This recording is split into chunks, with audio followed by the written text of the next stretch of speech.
अब स्टूडेंट देखते हैं क्वेश्चन नंबर 8। कह रहा given a non empty set x, consider px which is the set of all the subsets of x। Basically x कोई set है और px क्या है, उसका पावर सेट है। कह रहा r एक रिलेशन है डिफाइंड इन px। तो बेसिकली एक एक चीज को समझो, यानी कि x कोई सेट है, लेट्स से हमने यहां पे अज्यूम कर लिया कि भैया लेट्स से 1 2 कोई सेट है, तो पावर सेट ऑफ x कैसा होगा? It will B 5 1 2 1 2। ठीक है, ठीक है। अब वो कह रहा है कि r एक रिलेशन है इन px। तो बेसिकली r कैसा है? फ्रॉम px टू px, यानी कि elements of px to px। समझो ना बातों का मतलब, समझो। कह रहा in px as follows for subsets a and b in px, यानी कि a और b are the subsets of x which are present in px। so basically let's say हमने फॉर एन इंस्टेंस a इसको कह दिया और b हमने इसको कह दिया, let's say। ठीक है, ओके। तो या माइट भी हम कुछ भी, कोई भी एनी टू a b कुछ भी मान सकते हैं। ठीक है ना। कह रहा कि for subsets a b in px के अंदर a b कुछ सबसेट्स हैं, है ना। डेफिनेटली वो किसके सबसेट है? x के सेट के। तो कह रहा a और b, यानी कि a is related to b if and only if a is the subset of b। a b से तभी रिलेटेड होगा जब a is the subset of b होगा, है ना। कहने का मतलब इस रिलेशन के अंदर जो भी हमारे पास पेयर्स आएंगे, दैट कुड बी लाइक 5 1, है ना, इस तरह का ऑर्डर पेयर्स आ सकते हैं, या फिर हमारे पास 1 1 2 आ सकता है, या फिर हमारे पास 1 और 1 आ सकता है। क्योंकि ये सारे केसेस में क्या है भाई, जो पहला एलिमेंट है वो दूसरे का सबसेट है, चेक कर लो। ठीक है ना। तो इस तरह से हम और भी आगे बढ़ा सकते हैं इसको, है ना। ये तो हमने 1 के रिस्पेक्ट में लिखा, फिर हम 2 के रिस्पेक्ट में भी लिख सकते हैं, फिर 5 और 1 2 के रिस्पेक्ट में भी, तो आगे और भी बढ़ा सकते हैं इसको, है ना। खैर हमें ऐसा रिलेशन लिख के नहीं दिखाना हमें, है ना। हमने तो बात समझी है कि a और b only if a is subset of b, है ना। जो पहला एलिमेंट है like a b, the ordered pair a b in r, एक तरह से हम ऐसे लिख सकते हैं, ordered pair a b in r is what, like a is the subset of b where a belongs to what, a belongs to power set of x and b belongs to power set of x, और also we can say that A is the subset of x and B is the subset of x. ठीक है ना। तो this way, है ना, हमने एक relation देखने के लिए हमने अज्यूम कर लिया। ठीक है ना।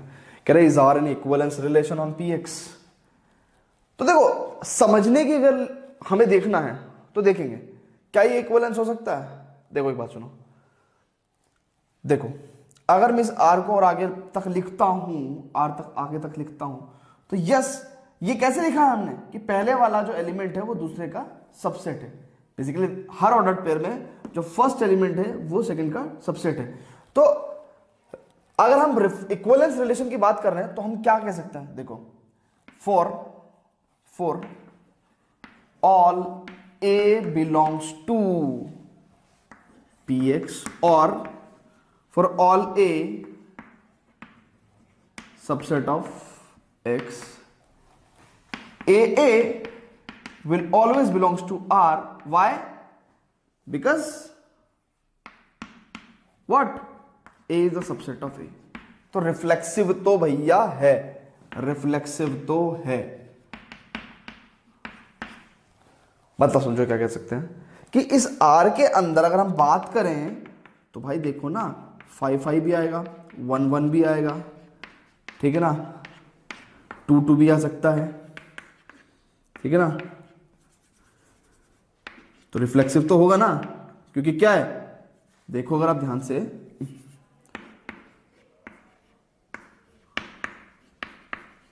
और ये देखो 1 2 1 2,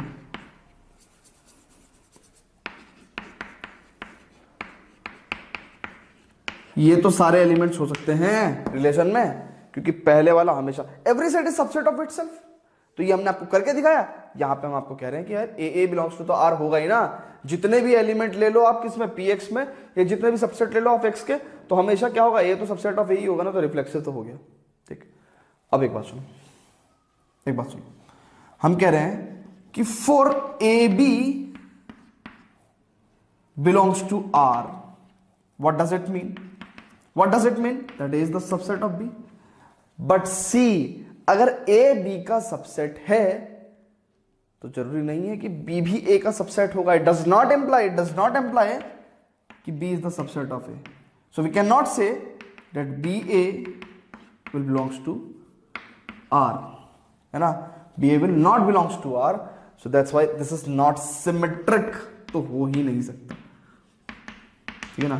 तो for A B belongs to r we can not have b a belongs to are, ठीक है ना. Where a and b are the two different sets. तो नॉट सिमेट्रिक. तो इक्विवेलेंस तो नहीं है ये, है ना. ट्रांजिटिव की बात करते हैं कि for A B belongs to R and B C belongs to are, ठीक है ना. What does it mean? कि भाई A is the subset of B and B is the subset of C. So it implies what? A is the subset of C. That implies what? That A C will also belongs to R ना. तो transitive तो ये है. तो reflexive है, transitive, but symmetric नहीं है. And that's why what we will say कि this relation is not an equivalence relation. तो क्या लिखेंगे भैया? Not an equivalence relation. ठीक है जी. तो बेसिकली शो आपको ऐसे ही करना है, argumentative approach. That approach by taking an example is just to understand कि क्या चल क्या रहा है ना. समटाइम्स ऐसे केस में जहां पे स्टेटमेंट, क्वेश्चन का स्टेटमेंट खुद में अपने आप में बड़ा डिफिकल्ट होता है, उन केसेस में हम एक सेट लेके और क्वेश्चन की प्रॉब्लम को डिकोड करते हैं कि क्या क्या पूछ रहे हैं, क्या क्या, मतलब हम खुद से अपने समझने के लिए ये काम करते हैं. समझ रहे ना. तो बेसिकली सॉल्यूशन आपको ऐसे लिखना है यहां से. ठीक है जी. फटाफट आप इसको नोट करेंगे, उसके बाद चलते हैं क्वेश्चन नंबर 9 पे. Before that students pause the video, note down. अब स्टूडेंट्स देखते हैं क्वेश्चन नंबर 9 कह रहा है consider a non empty set x, consider the binary operation star px into px to px given by a star b equal to a intersection b where a b in px. बिल्कुल same पिछले question की तरह ही कुछ x set लेंगे हम यहाँ पे. ठीक है, लेट्स से 1 2 ले लिया. px क्या है? बेसिकली px भैया इसी का ही सबसेट का सेट है, set of the all the subset, यानी कि पावर सेट ऑफ x, है ना. तो क्या हो गया यहाँ पे 5 हो गया भैया, यहाँ पे 1 हो गया, यहाँ पे 2 हो गया, यहाँ पे भैया यहाँ पे 1 2 हो गया, है ना. तो अपनी सहूलियत के हिसाब से हमने ये x कोई सेट ले लिया समझने के लिए. कह रहा a और b क्या है? वो px के अंदर है. तो बेसिकली हम क्या कह सकते हैं? a b belongs to px कह सकते हैं, या फिर हम क्या कह सकते हैं कि a और b क्या है? They are basically the subsets of x. ठीक है ना. तो कुछ भी मान लो आप px में, है ना. लेट्स से आपने इसको a मान लिया, इसको b मान लिया फिलहाल के लिए, समझने के लिए क्वेश्चन को. कह रहा है क्या भैया? कह रहा show that x is the identity element for this operation, है ना. यानी कि इस बाइनरी ऑपरेशन के लिए जो x सेट है वो एक तरह से आइडेंटिटी एलिमेंट का काम करे. तो आपको एक बात बताऊं, आइडेंटिटी एलिमेंट के लिए हमने एक बात कही थी आपसे. क्या कही थी? क्या बात कही थी भैया? कि भैया आइडेंटिटी एलिमेंट के लिए क्या बात की थी आपसे? मैंने कहा था कि अगर a star e is equal to A आ जाए, या फिर e स्टार a करके भी a आ जाए, ठीक है, वेयर a और e दोनों किस में बिलोंग करने चाहिए? जिसके ऊपर हम बाइनरी ऑपरेशन ले रहे हैं. यानी कि अगर बाइनरी ऑपरेशन बेसिकली इस पे डिफाइंड है तो बेसिकली a और e दोनों किस पे बिलोंग करने चाहिए? px पे बिलोंग करने चाहिए. ठीक है जी. अब सुनो, अब क्या है, हमें क्या शो करना है? हमें शो करना है कि x एक आइडेंटिटी एलिमेंट है for this operation, for binary operation this x एक आइडेंटिटी ऑपरेशन. अब आप एक बात देखो भैया, आप एक कोई भी set, let a be any subset of x, any subset of x. So let's say a is any subset of x, कोई भी सबसेट. तो मान लो मैंने उसको a कह दिया. अब a स्टार e का क्या मतलब है? इंटरसेक्शन. तो अगर मैं a स्टार x लूं तो क्या आ जाएगा भैया? a intersection x. अब क्योंकि a जो है वो हमारा सबसेट ऑफ x है, तो डेफिनेटली a इंटरसेक्शन x कितना आएगा मेरे भाई? a ही आएगा. तो a star x equal to a. ऐसी, है ना, a स्टार x की वैल्यू लिख दी हमने. x स्टार a क्या मतलब? कि x इंटरसेक्शन ए, अगेन ए आ गया आपके पास।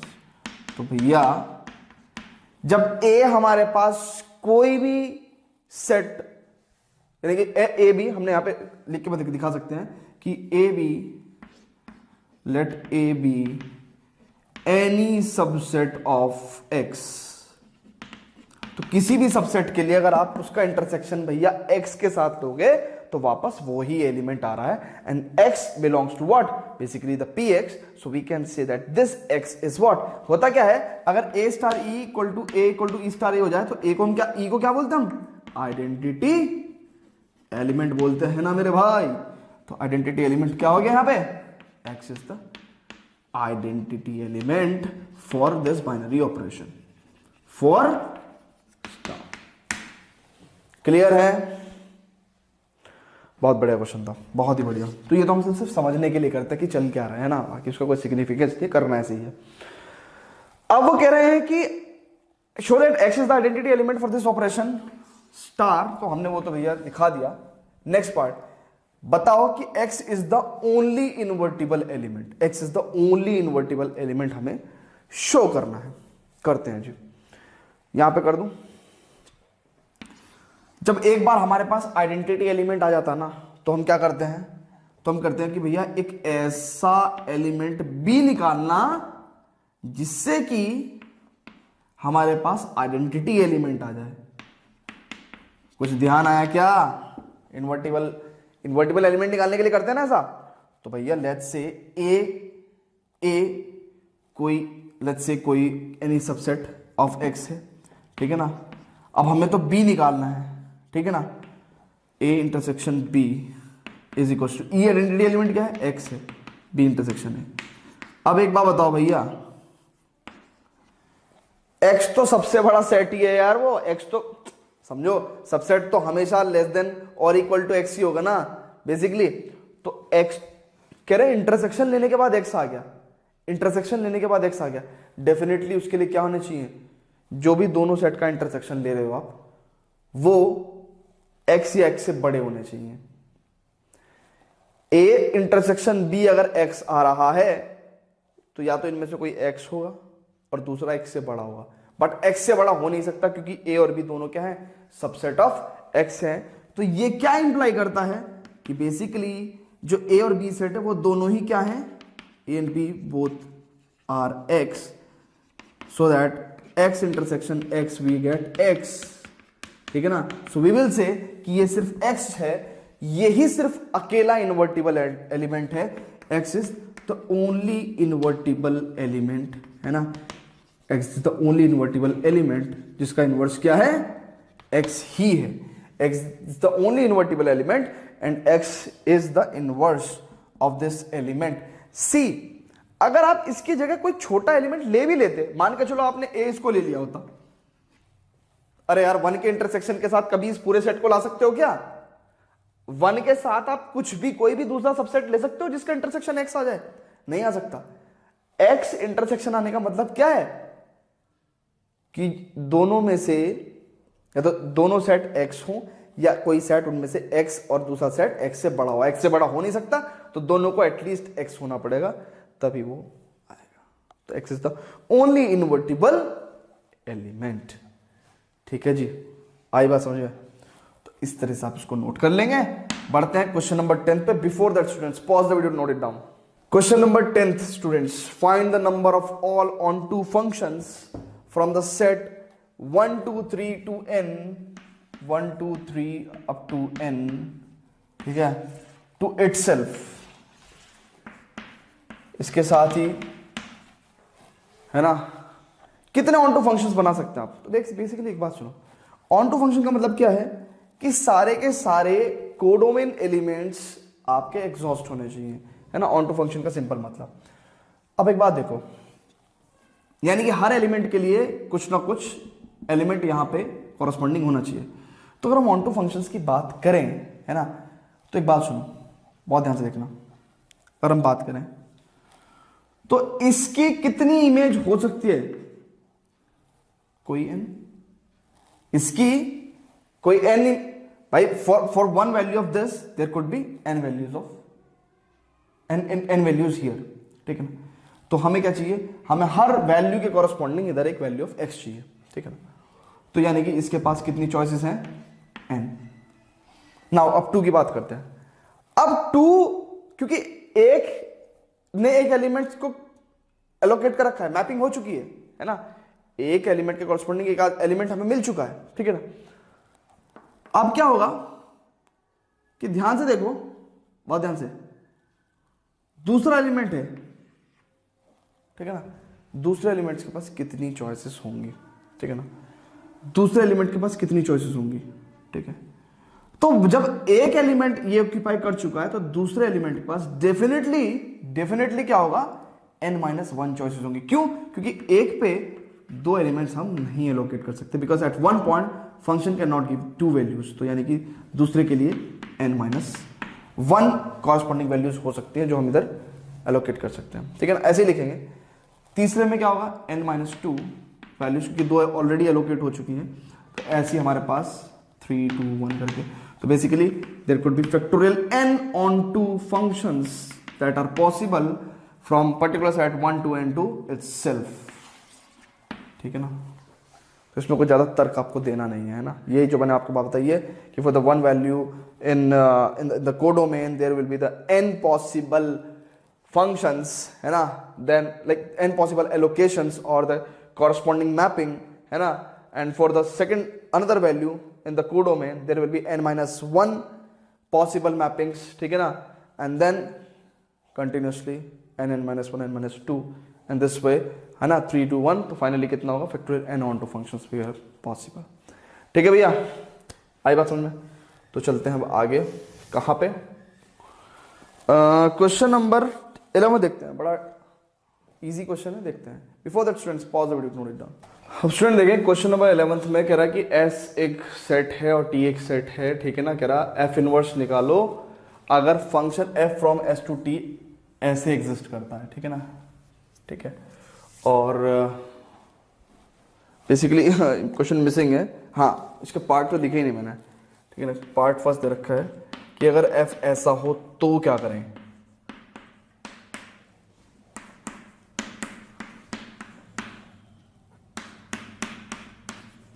ठीक है। सेकंड,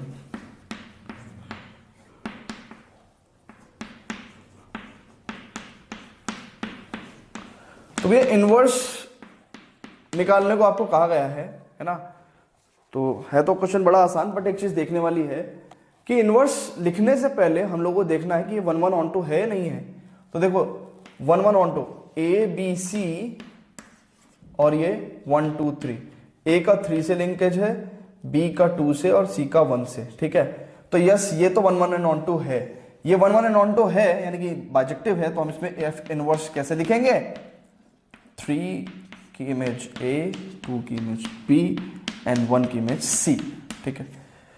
एंड इधर F इनवर्स लिखने के लिए क्या करना पड़ेगा, पहले चेक कर लेंगे कि भैया आपका बाइजेक्टिव है भी या नहीं है। तो क्या है, A B C और ये 2 1 1, ओ माय गॉड। तो बेसिकली अगर हम दूसरा सेट देखें 1 2 3, तो इन्होंने क्या कहा, A की 2 से मैपिंग और B की भी 1 से और C की भी 1 से, यानी कि ये तो मैनी वन फंक्शन हो गया ना, मैनी वन फंक्शन हो गया है ना, और ऑन तो है नहीं, तो not bijective, inverse does not exist, not bijective inverse. ये बात हमेशा ध्यान रखें कि कभी भी आपसे इनवर्स निकालने को कहा गया है तो बाइजेक्टिव हमेशा जहां पॉसिबल आप चेक करें, वैसे तो पॉसिबल नहीं, मतलब हमेशा चेक ही करें, ठीक है ना।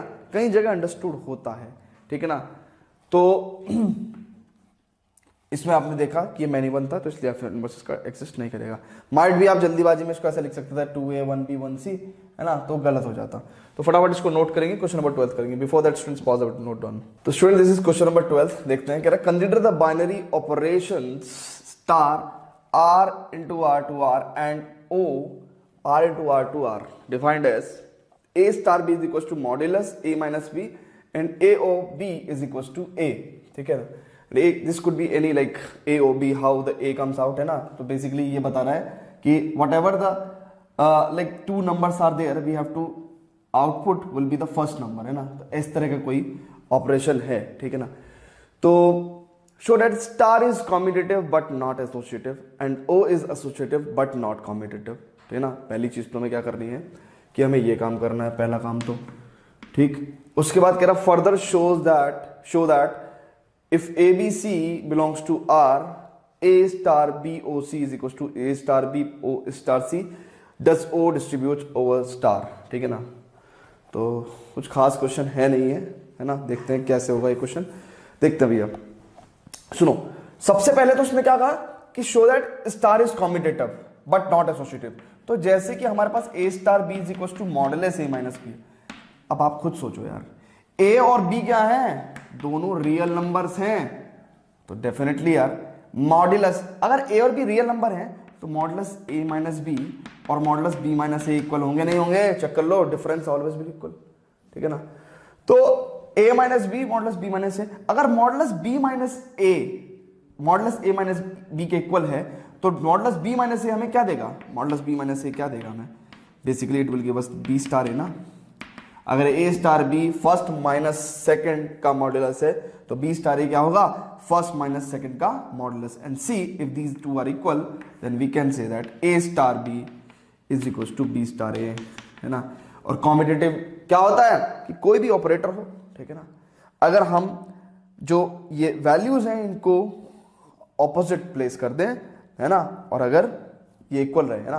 कॉम्पिटिटिव का मतलब क्या करते हैं हम कि यहाँ पे कोई भी ऑपरेटर ले, सपोज ए मल्टीप्लाई बी, है ना, अब ए इंटू बी और बी इंटू ए इक्वल होंगे तो ए और बी क्या कहलाएंगे, कॉम्पिटिटिव कहलाएंगे, है ना।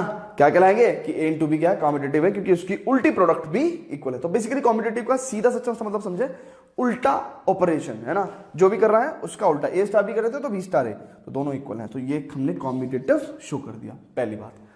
अब भैया कह रहे हैं कि आप बताओ कि ये एसोसिएटिव नहीं है। सबसे पहले मैं बताता हूं आपको एसोसिएटिव होता क्या है। तो ये तो दिखाया हमने कॉम्यूटेटिव, ये तो हमने क्या दिखाया, कॉम्यूटेटिव दिखाया, ठीक है।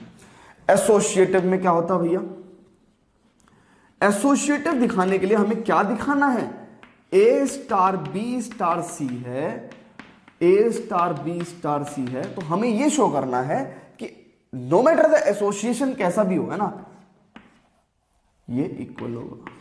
भाई जब हम तीन वैल्यूज पे ऑपरेटर लगाएंगे, बाइनरी ऑपरेशन लगाएंगे, तो टू एट ए टाइम लगाएंगे, ऑब्वियस। हम कोई भी काम करते हैं टू एट ए टाइम ही तो करते हैं, addition two at a time, subtraction two at a time, multiplication two at a time, division two at a time, तो ये भी हम टू एट ए टाइम, ठीक है ना। तो ए स्टार बी कोई भी ऑपरेशन लगाते हैं हम क्या है, टू एट ए टाइम पे, तो ए स्टार बी ले लें, या पॉसिबिलिटी भी हो सकती है बी स्टार ले, बी स्टार सी ले लें, है ना। तो कह रहा है कि ए star B bracket star c या फिर ए स्टार ब्रैकेट बी स्टार सी। तो ब्रैकेट पार्ट पहले सॉल्व करेंगे, तो हमें ये दिखाना है कि ये इक्वल है, ठीक है ना। तो देखेंगे भैया लेफ्ट हैंड साइड देख रहे हैं, ए स्टार बी कितना होगा भैया, कितना होगा, मॉडुलस ए माइनस बी, ठीक, मॉडुलस ए माइनस बी, ठीक। अब आप ए स्टार बी का स्टार सी के साथ ले लें, तो क्या होगा, ए स्टार बी वैल्यू कितनी है, it will be modulus modulus A minus B minus C. अब अगर आप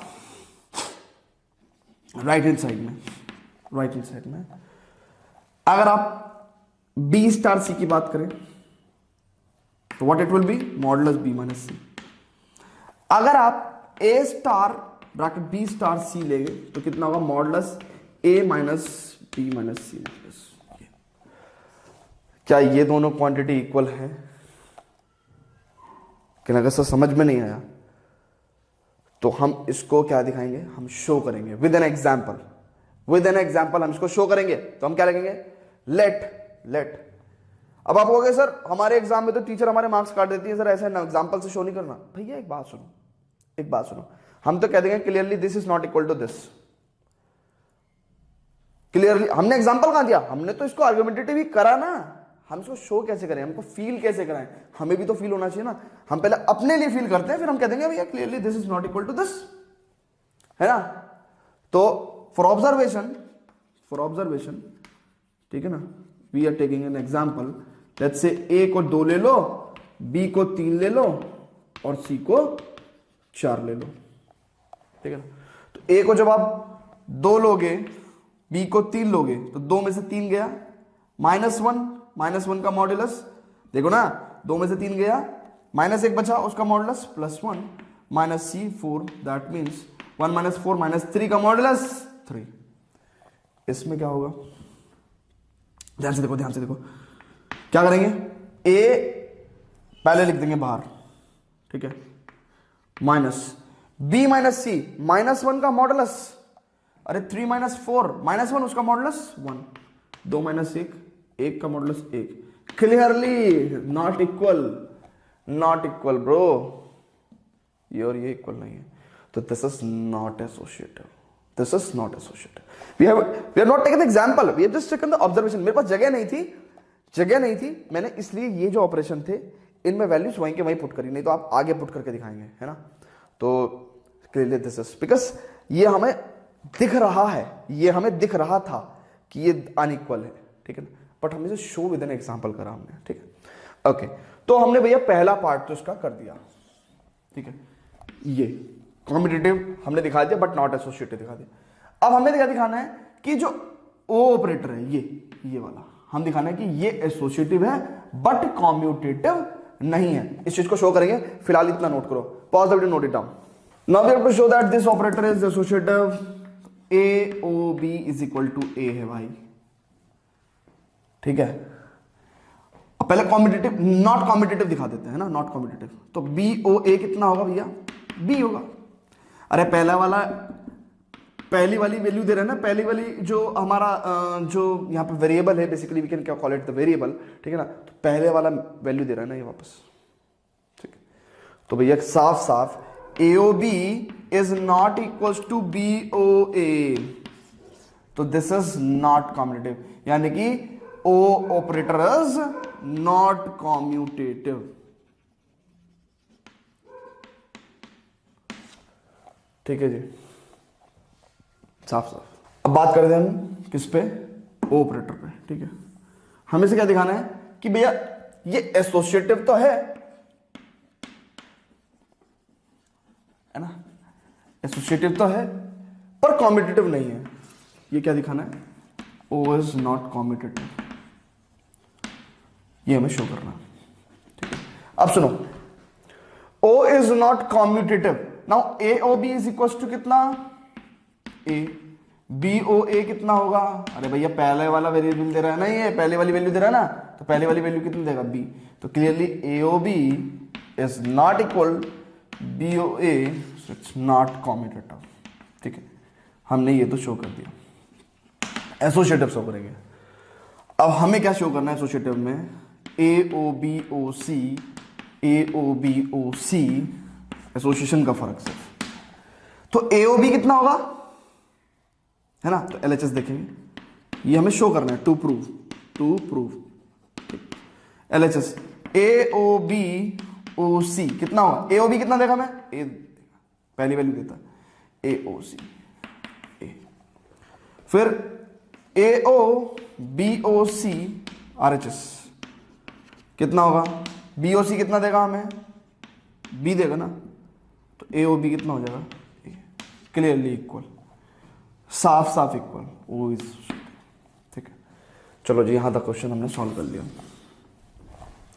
फर्दर शो दैट कि if A B C belongs to r, है ना, this will be equal to this, does o distribute over star, ये बात करते हैं। तो सेकंड पार्ट भी काफी अच्छा है इसका, तो फिलहाल आप ये नोट करो, उसके बाद हम इसका सेकंड पार्ट चलते हैं। बहुत वीडियो नोट करता हूं, show that if A B C belongs to R then A star B O C is equal to A star B O A star C, हमें शो करना है ना, शो करना। अब A star B O C, no ध्यान रखें operator का, left hand side की बात कर रहे हैं, ब्रैकेट पार्ट सॉल्व करेंगे, पहले ब्रैकेट सॉल्व करेंगे, उसके बाद ऑपरेटर लगाते हैं। तो बी ओ सी क्या देगा हमें, बताओ, बी ओ सी क्या देगा, बताओ बताओ बताओ, बी देगा, चेक कर लो ना, जो भी होता है पहले वाली वैल्यू देता है, ठीक है ना। तो basically a star B O C is equal to A star b, and a star B is what, modulus A minus b, check कर लो, ठीक। Now RHS a star B O A star c. अब भैया a star b कितना होगा, modulus ए minus b ओ ए star c modulus ए minus c. O क्या देता है, पहले वाली वैल्यू देता है, क्लियरली इक्वल। चेक कर लो। तो क्या हो गया भैया अपना, ये हमने शो कर दिया कि left hand side is equal to right hand side. ठीक है। अब उसने क्या पूछा है, कह रहा does o distribute over star. देखो एक बात सुनो, ये भी डिस्ट्रीब्यूशन था। इस बात को हम क्या कहते हैं कि स्टार डिस्ट्रीब्यूट हुआ किस पे, ओ पे। मतलब समझो क्या कहना चाहते हैं। अगर मैं कहीं लिख दूं 2 इंटू 3 प्लस 4, तो मल्टीप्लाई देखो एडिशन पे कैसे डिस्ट्रीब्यूट होगा, 2 इंटू 3 प्लस 2 इंटू 4। तो मैं क्या बोलूंगा कि multiply distribute over addition, multiply distribute over addition. ठीक है, मल्टीप्लाई डिस्ट्रीब्यूट ओवर एडिशन। तो ये देखो 4 3 7 14 और ये 2 3 6 प्लस 4 2 8। अरे यार हिंदी मीडियम से पढ़ा हूँ मैं, है ना, तो पहाड़े मुझे जो है ना टेबल्स हिंदी में याद है ना। वैसे तो इंग्लिश में भी आते हैं, बना लेता हूँ मैं। अब सुनो, अब अगर मैं आपसे पूछूं क्या एडिशन मल्टीप्लिकेशन पे डिस्ट्रीब्यूट होगा, तो अगर मैं लिखूं 2 प्लस 3 इंटू 4, तो क्या ये 2 प्लस 3 इंटू 2 प्लस 4 होगा। चेक कर लो। बोर्ड मास 4 तिया 7 है ना, सॉरी 4 तिया 12, 4 तिया 12 plus 2 14। Board mass bracket of करेंगे, ब्रैकेट सॉल्व करते हैं, प्लस 14। राइट हैंड साइड में क्या आ रहा है, 3 2 6, अरे क्या कर रहा हूं, 3 2 5 इंटू 4 2 6, ठीक है ना, 30। 3 2 5 और 4 2 6, तो 6 5 30। ठीक है। तो 14 इज नॉट इक्वल टू 30। तो हम क्या कहेंगे कि प्लस यानी addition does not distribute over multiplication. ठीक है, आई बात समझ में। तो ये अनइक्वल होता, तो ये मतलब था। तो अब यहां पे देखो अगर आप, तो हमने स्टार को ओ पे डिस्ट्रीब्यूट कराया और देखा कि हां स्टार डिस्ट्रीब्यूट हो रहा था ओवर ओ। अब क्या उसने क्या पूछा है कि does o distribute over star. तो मतलब समझ गए ना क्वेश्चन का। इतनी राम कहानी मैंने इसलिए थोड़ी बताई, इस पार्ट को समझाने के लिए बताई कि बेसिकली पूछ क्या रहा है, यानी कि ए ओ बी स्टार सी, क्या ए ओ बी स्टार ए ओ सी के इक्वल होगा, ये पूछना चाह रहे हैं। तो देखते हैं भैया, एलएचएस देखते हैं। ए ओ बी स्टार सी कितना होगा, चेक कर लो, पहले ब्रैकेट सॉल्व करेंगे। A O B star C that means modulus B minus C. अब ए के साथ आप कुछ भी ले लो ना यार, ए ओ बी माइनस सी यही आएगा। ठीक है, अब सुनो RHS। ए ओ बी कितना देगा, ए ओ बी स्टार ए ओ सी था ना, तो ए ओ बी कितना देगा आपको ए, और स्टार ए ओ सी कितना देगा आपको A star A modulus A minus A 0। Oh, not equal ना, तो हम क्या कहेंगे, no, O to not distribute over star, है ना, distribute over star, that means this is unequal. Correct. चलो जिसको आप नोट कर लेंगे भैया, बढ़िया क्वेश्चन था ये, काफी सारी चीजें इसने पूछ ली, कॉम्पिटिटिव एसोसिएटिव ये वो फलाना टिकड़ा सब पूछ लिया। अब सुनो 13th क्वेश्चन करते हैं, before that pause the video, note it down.